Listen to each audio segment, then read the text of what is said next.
Llegó la hora de que estudiemos un poco la palabra del Señor. Ya leyó mi esposa ahí Lucas capítulo 14 y quiero que meditemos un poco. Quiero que meditemos un poco en este pasaje. Pues bien, hemos venido por estos domingos del año, casi todos los del año 2021, estudiando el Evangelio de Lucas y ya llegamos al capítulo 4, la segunda mitad. La primera mitad la estudiamos hace 8 días. Y este pasaje de hoy es muy importante porque este pasaje muestra el inicio del ministerio público del Señor Jesús. Es decir, hasta este punto, Lucas 4:14, si agarramos de ahí para atrás, todo fue la preparación para este ministerio público. Todo lo que se dio con relación al Señor Jesús fue una preparación. Por ejemplo, el hecho de que naciera de una manera virginal, antes de eso que fuera preparado un precursor, que naciera de una manera virginal a través de la Virgen María, por supuesto, el hecho de que fuera presentado conforme a lo que lo exigía la ley, cuando lo vemos en la adolescencia, está en el templo del Señor y le dice a sus padres, es necesario que en la casa de mi padre o que en los negocios de mi padre esté. Luego, la juventud de él queda resumido en Lucas 2:52 cuando dice, y Jesús crecía en estatura, en sabiduría, en gracia para con Dios y para con los hombres. Todo ese pasaje nos muestra un Jesús que iba creciendo.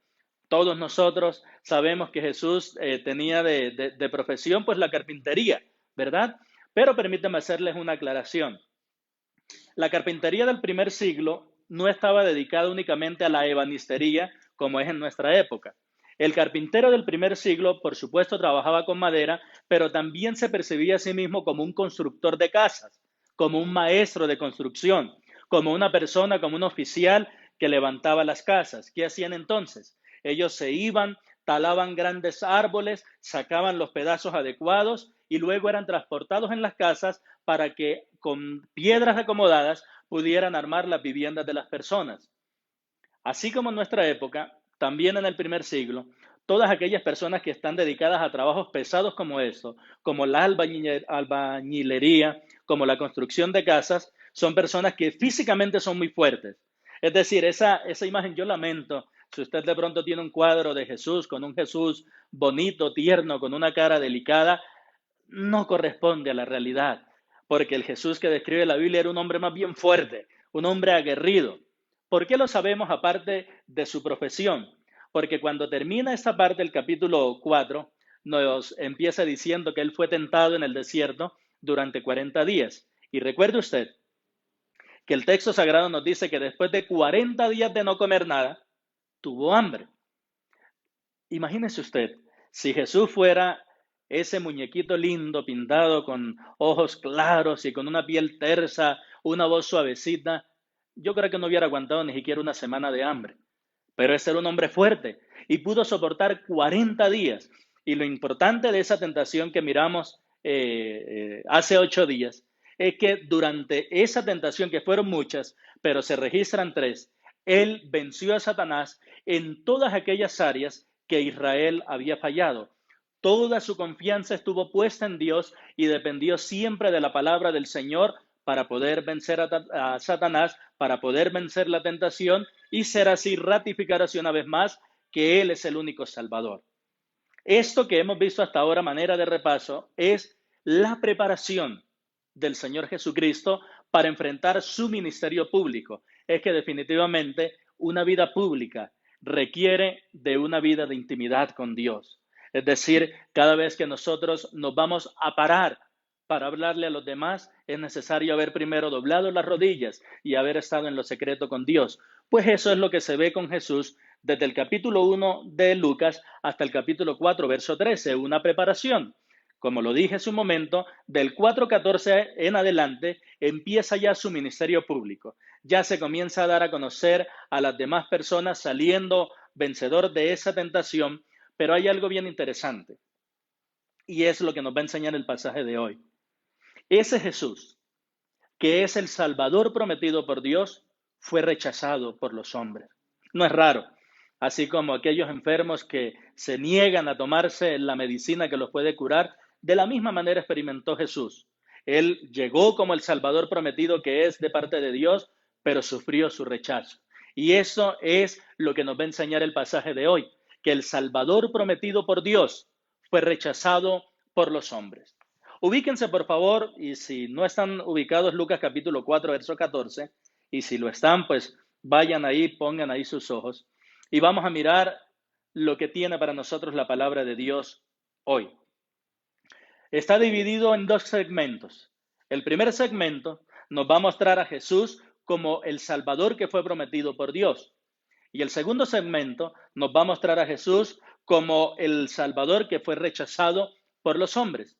Vamos a Lucas capítulo 4 y los versículos 14 y 15 van a introducir esta temática. Lucas capítulo 4, versos 14 y verso 15. Dice la palabra del Señor. Y Jesús volvió en el poder del Espíritu a Galilea, y se difundió su fama por toda la tierra alrededor, y enseñaba en las sinagogas de ellos, y era glorificado por todos. Yo quiero que usted observe que este versículo arranca diciendo que la manera en que el Señor vino fue en el poder del Espíritu.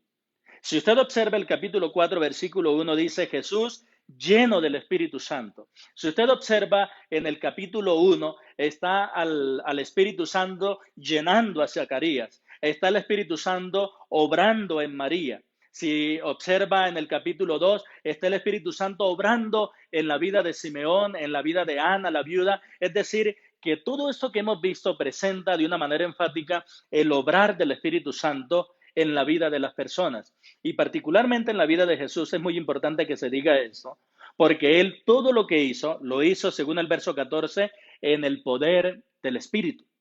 Así Él volvió a Galilea y estuvo durante un tiempo haciendo algunas manifestaciones públicas, comenzó a predicar y era conocido como lo dice acá. Pero ahora, a partir del verso 16 ya nos introducen el tema y es lo que nosotros vamos a considerar hoy. En primer lugar, miraremos que Jesús fue prometido. Y esa idea está desde el verso 16 hasta el verso 22. Jesús fue prometido. Esa es la idea que nos presenta el verso 16 hasta el verso 22. Dice el verso 16. Vino a Nazaret, después de haber estado por allá en aquellos lugares y vino a Galilea. Vino a Nazaret donde se había criado. Y en el día de reposo entró en la sinagoga conforme a su costumbre y se levantó a leer. Y se le dio el libro del profeta Isaías. Oigan ustedes, el profeta Isaías, por lo cual lo que iba a hacer el Señor era leer una profecía. Y se le dio el libro del profeta Isaías y habiendo abierto el libro, halló el lugar donde estaba escrito. Prestemos la atención al verso 18 y 19, que es donde nos vamos a detener. El Espíritu del Señor está sobre mí, por cuanto me ha ungido para dar buenas nuevas a los pobres. Me ha enviado a sanar a los quebrantados de corazón, a pregonar libertad a los cautivos y vista a los ciegos, a poner en libertad a los oprimidos, a predicar el año agradable del Señor. Estos dos versículos, el 18 y el 19, hacen una presentación cuádruple del Señor Jesucristo. Es decir, presenta al Señor Jesucristo en cuatro facetas. Nótese que él hizo la lectura de este profeta en la sinagoga de su pueblo. ¿Qué era la sinagoga? Era la asamblea o era el lugar de reunión de los judíos donde se reunían el sábado para leer la palabra del Señor y entre semana cumplía una función de una escuela pública. Es decir, que entre semana era algo educativo en la parte intelectual y el sábado se utilizaba para la parte espiritual, para leer la palabra del Señor y todas estas cosas. Esto que leemos en el verso 18 y 19 está basado en el profeta Isaías. Si usted lo quiere leer, es Isaías capítulo 61, versos 1 y 2, donde está escrita esta profecía que acabamos de leer. Importante decir esto. Isaías fue escrito unos 700 años antes de que Jesús leyera esta parte y es muy importante porque como lo leímos al inicio, este es el cumplimiento de esa profecía que se dio 700 años antes. Pero es bien interesante que cuando Jesucristo cita esta profecía, no lo hace para dar inicio a una nueva religión. Cuando Jesucristo cita esta profecía, lo hace para dar respuesta a las necesidades más profundas del ser humano que comenzaron desde su pecado. Es decir, Desde que el hombre se separó de Dios, desde ese momento allá en el huerto del Edén, comenzó a sufrir una serie de soledad, una serie de tristeza, una serie de esclavitudes que siempre lo han llevado hacia la muerte. Ahora, cuando el Señor Jesús cita eso, lo que está haciendo aquí no es dando el inicio a una nueva religión, no. Lo que Él le está dando es solución al verdadero problema del ser humano. ¿Cuál es el verdadero problema del ser humano? No son sus finanzas escasas, no es su salud deteriorada, no es su academia que no le alcanzó a desarrollarse mucho. El verdadero problema del ser humano es el pecado. Porque observe usted, si usted quiere superarse en la parte académica, pues se prepare en un colegio, en una universidad. Si usted quiere tener dinero, pues trabaja esforzadamente, se organiza en los gastos, no gastar más de lo que gana y va a conseguir dinero. Si usted quiere gozar de salud, pues duerme bien, se alimenta bien, toma unas buenas vitaminas y va a tener buena salud. Pero ¿dónde usted encontrará la solución para su pecado? En ningún otro lado, sino en la cruz del Calvario de Jesucristo. Por esa razón, cuando él cita acá esta profecía de Isaías 61, no lo hace para implantar una nueva religión, sino para darle solución al verdadero problema del hombre. Les dije que este pasaje presenta a Jesús de 4 maneras, porque él fue prometido por Dios. ¿Cuál es la primera manera como presenta el Señor a Jesucristo en esta profecía? Lo presenta como un Salvador. Miren, Jesús fue prometido. Y cuando vemos la palabra del Señor entendemos que lo que Dios prometió en primera instancia fue un Salvador. ¿Por qué decimos que un Salvador? Porque el verso 18 dice, el Espíritu del Señor está sobre mí por cuanto me ha ungido para dar buenas nuevas a los pobres. ¿Qué significa la palabra ungido que de pronto para nosotros no es tan común? En la época bíblica, cuando a alguien se le encomendaba para una misión especial, se agarraba un frasco de aceite, se le derramaba sobre su cabeza y así quedaba comisionado para hacer una labor especial.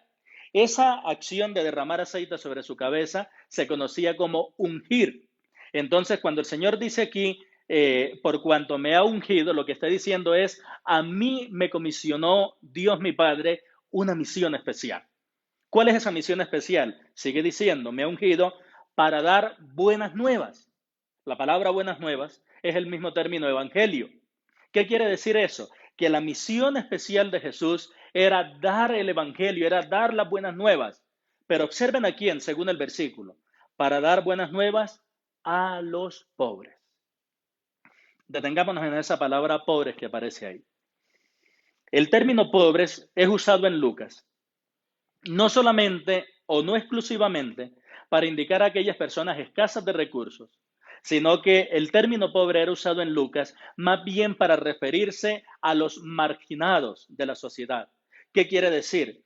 En esta en esta palabra pobres entran las prostitutas, entran los leprosos, entran los de escasos recursos, pero curiosamente también entran personas muy adineradas, como por ejemplo el caso de Leví, el recaudador de impuestos, que era una persona que tenía mucho dinero, pero era marginada por la sociedad. Esa persona como Leví, que tiene muchísima plata, pero que es marginada por la sociedad debido a su actividad, es la que Lucas denomina aquí como pobres. Entonces, qué curioso que según la palabra del Señor hay personas que son millonarias, pero a la vez son pobres. Y ese es el caso en el ejemplo que tenemos de Leví. Pero otra acepción que tiene también la palabra pobres es tomada de cuando el Señor dio su sermón del monte y dijo, bienaventurados los pobres en espíritu, dando a entender esa palabra pobre, que pobre es aquella persona que reconoce su necesidad, que reconoce su falta y que sabe que no tiene cómo pagarle a Dios por la ofensa que le ha causado con todos sus pecados.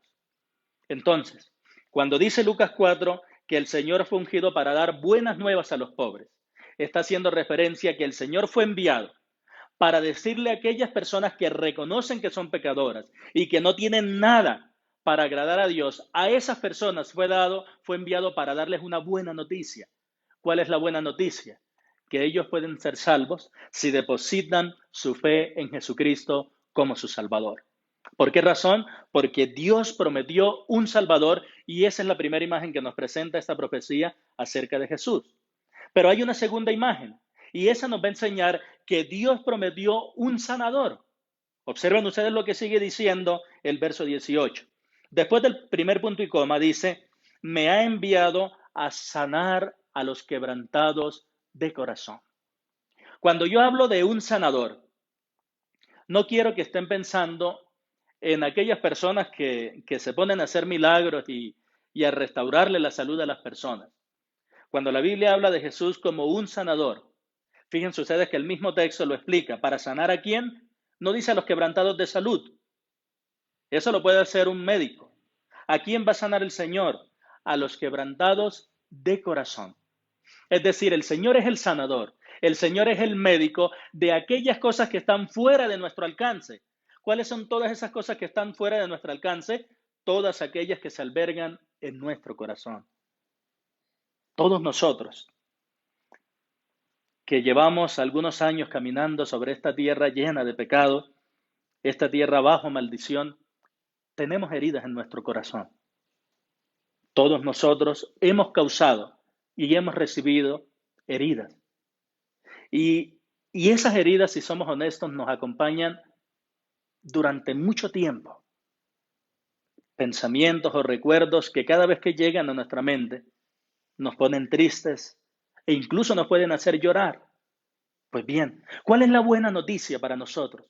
Que cuando hablamos de Jesucristo dice que Él fue enviado para sanar a los quebrantados de corazón. Y sabe una cosa, esta es una de las profecías que nos enseñan que Jesús es Dios. ¿Por qué razón les digo eso? Porque el Salmo número 147, sin perder Lucas, que es el texto de estudio, el Salmo 147, versos 2 y 3, habla de Dios, nombrándolo como Jehová. Y dice el Salmo 147, versículo 2 y 3. Jehová, oigan ustedes bien, Jehová edifica Jerusalén. Miren, Jehová edifica Jerusalén, a los desterrados de Israel recogerá. Y hablando de Jehová, dice el verso 3, Él sana a los quebrantados de corazón y venda sus heridas. Miren que el Salmo 147 viene hablando de una acción que hace Jehová. ¿Qué hace Jehová en el verso 3? Sana a los quebrantados de corazón. ¿Se da cuenta usted que si compara es la expresión idéntica que utiliza el Señor cuando dice aquí, me ha enviado para sanar a los quebrantados de corazón? ¿Por qué el Señor Jesucristo tiene la capacidad de sanar la herida más profunda de tu corazón? Porque Jesús es Dios, como lo corrobora el Salmo 147. Y solo Dios, con su todo poderío, con su inmensa capacidad, puede llegar hasta lo más profundo de nuestro ser, tocar nuestras heridas y por fin cicatrizarlas para que ellas sanen. Ese es el glorioso Jesucristo que presentan las Escrituras. Ese es el prometido por Dios. Alguien que es el Salvador, pero también que es el sanador de nuestro corazón. Esa es la segunda figura. Primera Salvador, segunda sanador. Hay una tercera figura de Jesús que se presenta aquí, que cuando la leemos entendemos que Dios prometió un libertador. Mira lo que continúa diciendo el versículo, después del segundo punto y coma, verso 18. El Señor fue enviado para pregonar libertad a los cautivos y vista a los ciegos, a poner en libertad a los oprimidos. Si observas que en esa parte de la profecía, el término que se repite es libertad. ¿Por qué se repite el término libertad? Porque Jesús es el libertador verdadero, es el libertador de nuestra alma. Fíjate, a pregonar libertad a los cautivos. La palabra pregonar es la misma palabra predicar, es la misma palabra heraldo, como el periódico de nuestro país de la zona Caribe. El heraldo. ¿Qué es el heraldo? Alguien que se iba y anunciaba o daba noticias. El heraldo era aquella persona que en los tiempos antiguos se paraba e iba como mensajero de un ejército para darle una declaración de guerra al otro ejército, para decirle al otro ejército, ya te vencimos. Y cuando se lograba esa victoria, ese mismo heraldo volvía a su ciudad y le gritaba a las demás personas, victoria, victoria. ¿Qué es lo que nos dice aquí entonces ese heraldo, que es la misma palabra pregonar, cuando nos dice que él va a gritar victoria a quién? Y dice ahí a los cautivos. Nosotros sabemos, y en un país como el nuestro, como Colombia, que sufre tanto el flagelo del secuestro, o que lo ha sufrido tanto, que un cautivo es un prisionero de guerra. Entonces, cuando el Señor dice que va a venir a pregonar libertad a los cautivos, o que va a poner en libertad a los oprimidos, lo que Él nos viene a decir es que Él es el único que nos puede liberar de la vergüenza de nuestro pecado, de nuestro pasado, y llevarnos a una libertad gloriosa. ¿Por qué razón hay tantas personas hoy en día, sumidas en alcohol, sumidas en las drogas, sumidas en la depresión? Porque han pensado que esas son salidas para los problemas de su alma. Aquel que está embriagándose cree que el alcohol le hará olvidar esa cosa tan terrible que hizo. Aquel que está drogándose cree que la droga le hará olvidar ese pasado tan terrible que tuvo que vivir. Aquel que está sufriendo de ansiedad, aquel que está sufriendo de depresión, cree que autocastigarse, si me permiten, autolastimarse, cree que es la salida para ser libertado de todas esas cosas duras que ha tenido que vivir. Pero todos los que hayan experimentado esto tendrán la misma conclusión. Entre más alcohol, entre más drogas, entre más soledad, más profundo es el agujero de nuestra alma y más pesadas se hacen las cadenas que nos esclavizan. Pero en Jesucristo tenemos aquel que vino a pregonar libertad a los cautivos y a poner en libertad a los oprimidos. Miren qué glorioso Jesucristo es presentado acá. Un Salvador, un sanador, un libertador.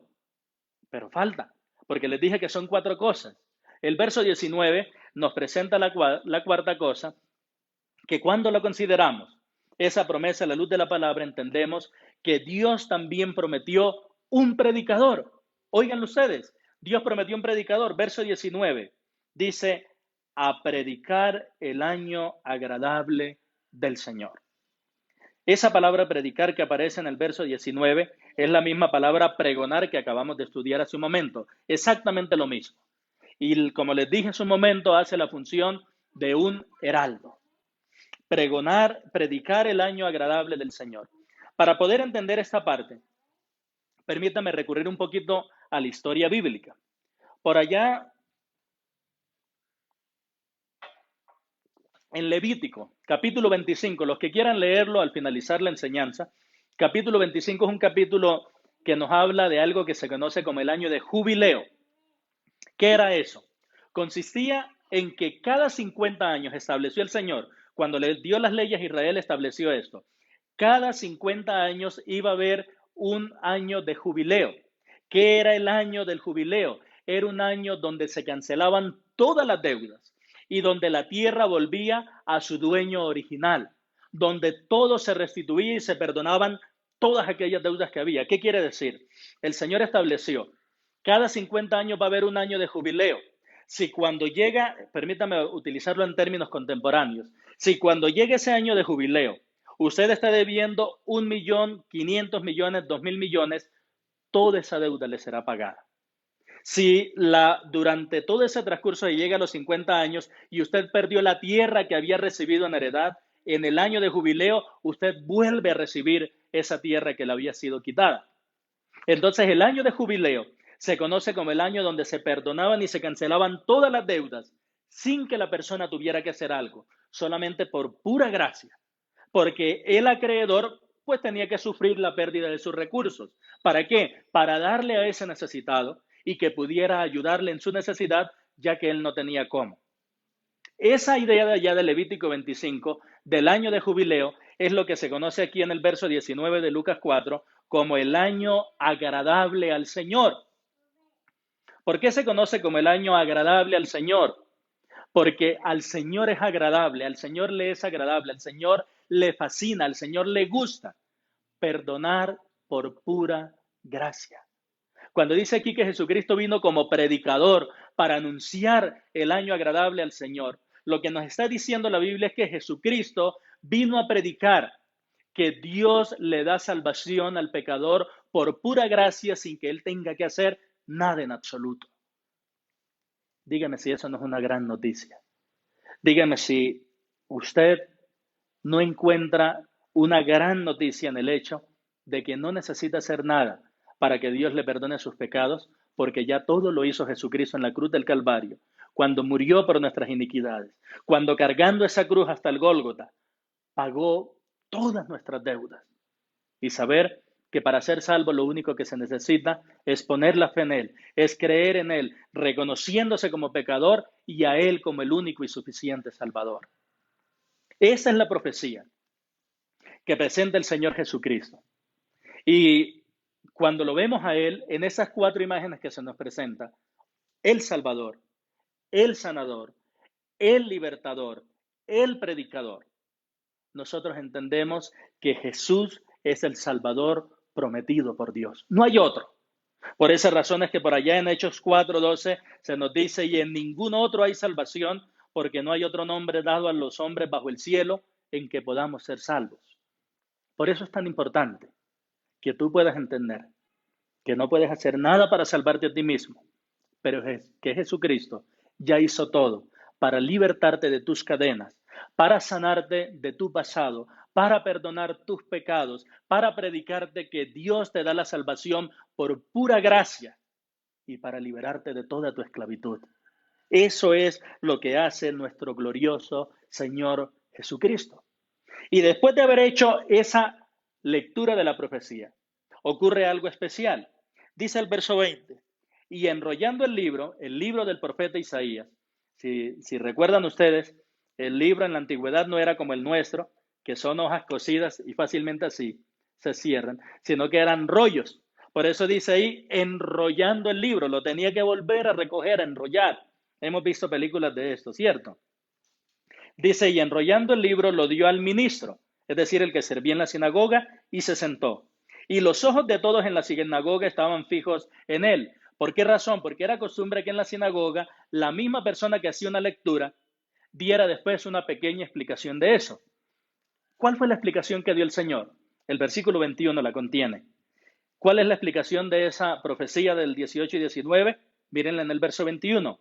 Y comenzó a decirles, hoy se ha cumplido esa escritura delante de vosotros. ¿Qué les está diciendo el Señor acá? Ese Salvador prometido en Isaías 61, escrito hace 700 años, hoy delante de sus ojos se cumplió. Y el impacto fue tal que dice en el verso 22, que todos daban buen testimonio de él y estaban maravillados de las palabras de gracia que salían de su boca y decían, ¿no es este el hijo de José? Yo le quiero hacer una pregunta. ¿Cuál sería la lógica? ¿Cuál sería la respuesta adecuada? ¿De qué manera debería responder el hombre ante el Señor Jesús cuando la Biblia lo ha presentado a él como el único Salvador, como el único Salvador, como el único libertador, como el único predicador? ¿Cómo deberíamos nosotros tratar? ¿Cuál debería ser nuestra reacción hacia el Señor Jesús?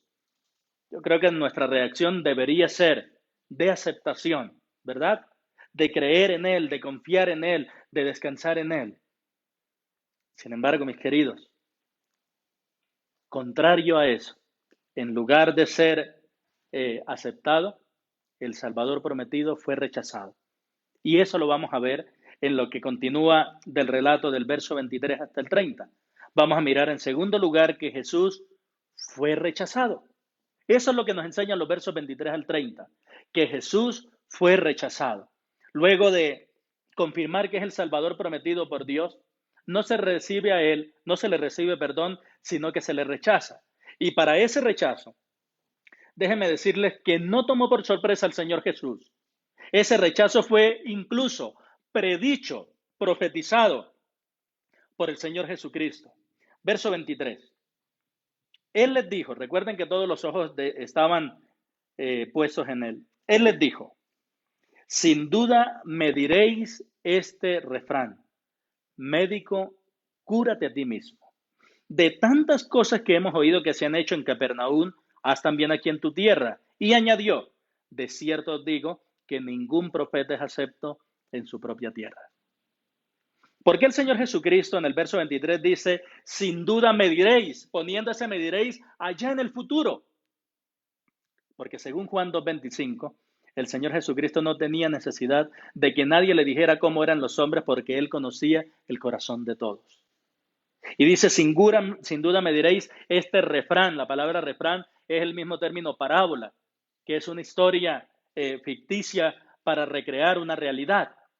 ¿Cuál es el refrán? Médico, cúrate a ti mismo.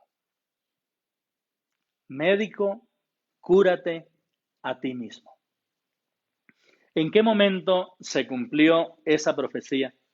Donde el Señor manifestó que Él iba a ser rechazado, donde el Señor anunció que iba a ser rechazado. ¿Recuerdan ustedes cuando Él estaba colgando en la cruz? Pues a Él se le acercaron un grupo de sacerdotes y le dijo, si eres hijo de Dios, sálvate a ti mismo. Luego de ellos se acercó un grupo de soldados y le dijo, si tú eres el Cristo, sálvate a ti mismo.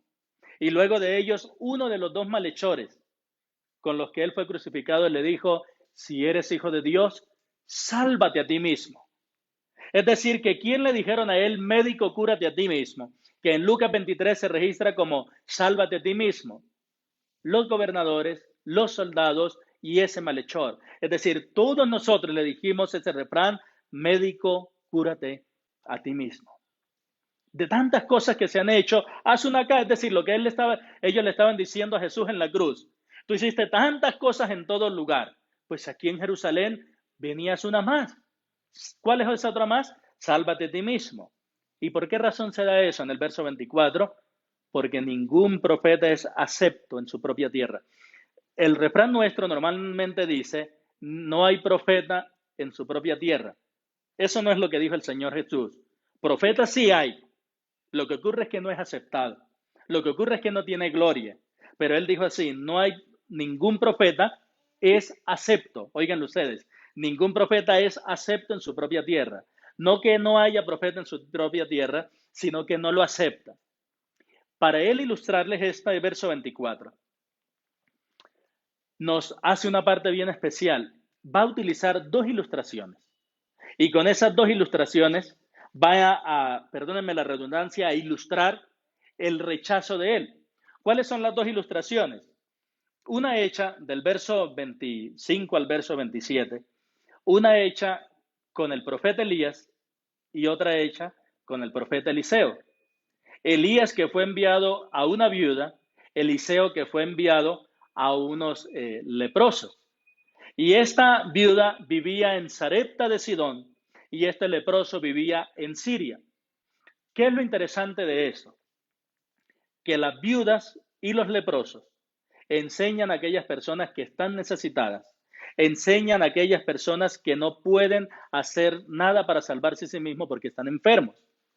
¿Y por qué razón se nombran esos dos lugares, Sidón y Siria? Porque son dos lugares fuera de Jerusalén. Y estas dos historias lo que van a hacer es mostrarle al pueblo de Israel, a los que estaban en la sinagoga, cómo la salvación de Dios es también dada a los gentiles. ¿Quiénes son los gentiles? Todos aquellos que no pertenecemos a Israel. Colombianos, venezolanos, ecuatorianos, norteamericanos, todos los que no pertenecemos al pueblo de Israel somos catalogados como gentiles. Miren la historia, o las dos historias que el Señor utiliza para ilustrar. Verso 25. Y en verdad os digo que muchas viudas había en Israel en los días de Elías, cuando el cielo fue cerrado por 3 años y 6 meses y hubo una gran hambre en toda la tierra. Pero a ninguna de ellas fue enviado Elías, sino a una mujer viuda en Sarepta de Sidón. Y muchos leprosos había en Israel en tiempo del profeta Eliseo, pero ninguno de ellos fue limpiado, sino Naamán el sirio. ¿Por qué se utilizan estas dos ilustraciones? ¿O por qué el Señor utiliza estas dos ilustraciones? Para hablarles a ellos. Porque lo que les está diciendo es, miren, en los tiempos de Elías, en los tiempos de Eliseo, había muchas viudas, había muchos leprosos, pero ustedes siempre rechazaron a los suyos. Por eso, aunque Elías y Eliseo eran de Israel, no fueron enviados a los leprosos y a las viudas de Israel, sino que fueron enviados a una viuda fuera de Israel, a un leproso fuera de Israel, porque la incredulidad de Israel era tal en esa época que rechazaban todo lo que viniera de Dios. Y esta es la parte donde se aguó la fiesta, si ustedes me permiten la expresión. Porque todo ese asombro que tenían, uy, ¿cómo habla Jesús? Se fue al piso. Porque todas esas palabras agradables se convirtieron ahora en palabras hostiles. Porque el mensaje que les está dando el Señor a ellos es, ustedes son igual de duros, ustedes son igual de incrédulos que sus padres que vivieron en la época de Elías y en la época de Eliseo. Por esa razón la salvación va a ir más allá de Israel y le será dada a los gentiles. Y lo que veremos de aquí en adelante, en el resto de domingos, es cómo todos esos gentiles, cómo todas esas viudas, cómo todos esos leprosos, cómo todos esos pobres necesitados fueron alcanzados por la gracia del Señor, y ahí comienza un listado de prostitutas, de ladrones, de despreciados, de leprosos que se acercan a Jesús. El Señor los libera y comienzan a ser parte del reino de Dios. Pero a los que lo están escuchando les dice, ustedes viven en incredulidad. Y esta es la ilustración del Señor para mostrarles a ellos cómo iba a ser rechazado él mismo. Pero además de eso, de haber visto el anuncio de ese rechazo, las ilustraciones de ese rechazo, los versos 28 al 30 nos muestran que ese rechazo fue ejecutado. Miren ustedes, ¿qué respuesta trajo esas palabras del Señor Jesús? Versos 28 hasta el 30. Al oír estas cosas, todos en la sinagoga se llenaron de ira y levantándose le echaron fuera de la ciudad y le llevaron hasta la cumbre del monte sobre el cual estaba edificada la ciudad de ellos para despeñarle. Mas él pasó por en medio de ellos y se fue. ¿Qué quisieron hacer con Jesús? Luego de que Jesús les diera un anuncio tan contundente acerca de su incredulidad, lo que quisieron hacer fue despeñarlo, es decir, matarlo. Y este rechazo inicial marcó el rechazo que caracterizaría todo el ministerio terrenal del Señor Jesucristo, siendo la cumbre de ese rechazo la crucifixión en la cruz del Calvario. Mira, esto nos enseña que el hombre siempre ha rechazado al único Salvador. Vemos una historia que nos presenta con toda claridad que Jesús es el Salvador prometido por Dios, pero a la vez ese mismo Jesús, contrario a ser recibido, fue rechazado por los hombres. Y como lo decía hace un momento, esto se dio desde el mismo inicio. Mira tú esto. La primera vez que aparece profetizado el Señor Jesús en las Sagradas Escrituras es en Génesis capítulo 3, el capítulo que registra la caída del hombre, el capítulo que registra cómo pecó Adán. Y en esa caída, el capítulo 3, versículo 15, anuncia a Jesucristo con esas palabras. Y pondré enemistad entre ti y tu simiente, y entre ti y la mujer, y entre tu simiente y la simiente de ella. Esta te herirá en la cabeza y tú le herirás en el calcañar. Verso 15 nos enseña entonces que la primera profecía de Jesús es que él iba a derrotar contundentemente a Satanás, aplastándole la cabeza, pero que Satanás le iba a causar una herida mordiéndole el talón, cuya herida fue la cruz del Calvario, pero no fue una aniquilación, sino que fue la paga por nuestro pecado para después resucitar con poder.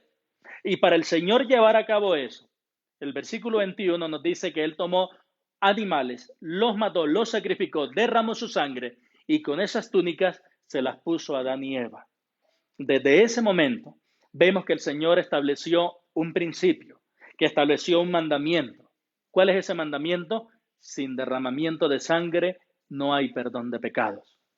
Pero termina el capítulo 3 donde el Señor establece que sin derramamiento de sangre no hay perdón de pecados. Y tan pronto inicia el capítulo 4, vemos a Caín acercándose a Dios para presentar ofrendas, pero no ofrendas que derraman sangre, sino ofrendas de frutos de la tierra, las cuales no derraman ninguna sangre y por no derramar sangre no son aceptadas por Dios. Siempre el hombre ha rechazado la salvación que ha provisto. Génesis es una ilustración de esto y vemos en el Señor Jesucristo cómo tan pronto Él empezó su ministerio, fue rechazado por los hombres. La lección que nos deja precisamente es esta, que el Salvador prometido por Dios fue rechazado por los hombres. Y ante esto, yo quiero que tengamos presente algo. La creencia general es que el hombre tiene una buena disposición hacia Cristo, pero eso no es cierto.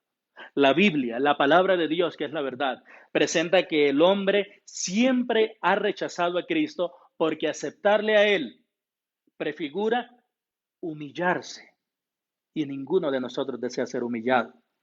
Por esa razón, nunca el ser humano ha tenido una buena disposición hacia Cristo, sino que siempre le ha rechazado porque aceptar a Cristo, porque creer en Cristo es sinónimo de humillarse delante de Él. Pero hay algo bien interesante.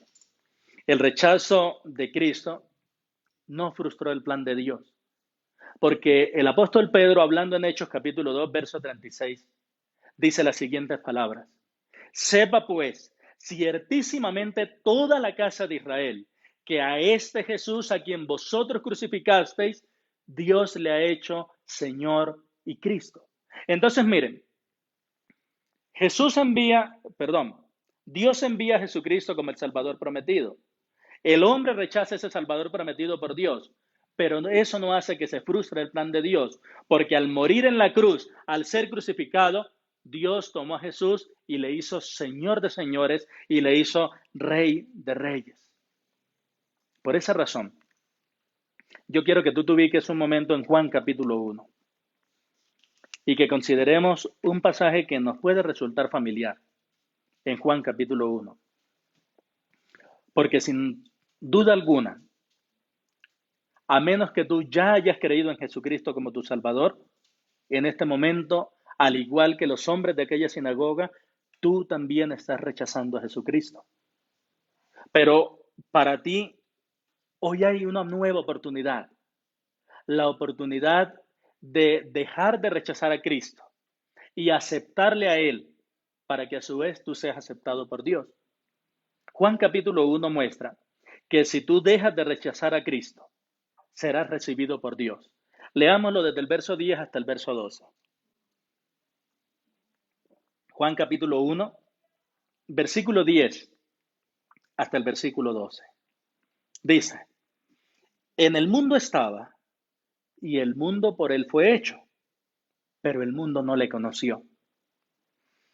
A lo suyo vino y los suyos no le recibieron, porque le rechazaron. Mas a todos los que le recibieron, a los que creen en su nombre, les dio potestad de ser hechos hijos de Dios. Y por eso viene la pregunta para ti. ¿Aceptarás a Cristo o continuarás rechazándole? Si tú decides aceptar a Cristo, la palabra del Señor lo dice con toda claridad en el verso 12, que si tú le recibes, que si tú crees en su nombre, vas a recibir el poder, la potestad de ser hecho hijo de Dios.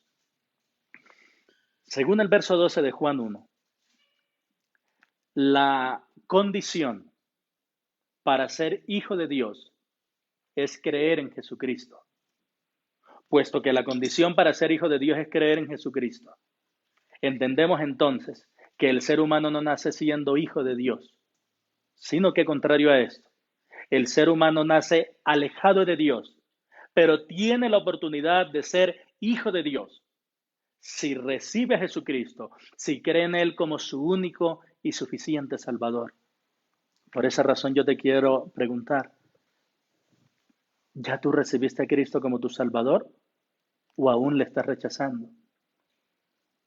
Recuerda que Él es el único Salvador que puede rescatar tu alma, el único sanador que puede curar tu corazón, el único libertador que te puede hacer libre de las cadenas de la culpa, del pasado, de la vergüenza, y el único predicador que ofrece la salvación solo por gracia. Hoy mi invitación para ti: deja de rechazar a Jesucristo y ven a Él, porque Él es tu único, porque Él es el único y suficiente Salvador que Dios ha dado para la humanidad. Vamos a orar. Padre que estás en los cielos, damos muchas gracias por la manera como tú hablas en tu palabra. Hoy hemos aprendido que este Salvador glorioso que es Jesucristo, el cual fue prometido por ti, fue rechazado por los hombres. Pero también hemos aprendido que el rechazo a Jesucristo no te hace algún mal a ti, porque igual tú hiciste Rey y Señor a Jesús. El rechazo de Jesucristo únicamente le hace mal a aquella persona que lo rechaza. Hoy mi oración a favor de todos aquellos que están escuchando esta enseñanza, para que ellos hagan una reflexión honesta en su corazón y que ellos puedan definir con toda honestidad si en verdad han creído en tu Hijo Jesucristo o si aún le están rechazando. Gracias por Jesucristo nuestro Señor, por quien tú nos salvaste basado en su obra en la cruz del Calvario. Gracias porque solo por la fe el hombre es justificado delante de ti, y nosotros, ahora que hemos sido justificados, podemos vivir para tu gloria. Te queremos dar muchas gracias y bendecir por lo bueno que tú has sido. En Cristo Jesús. Amén y amén.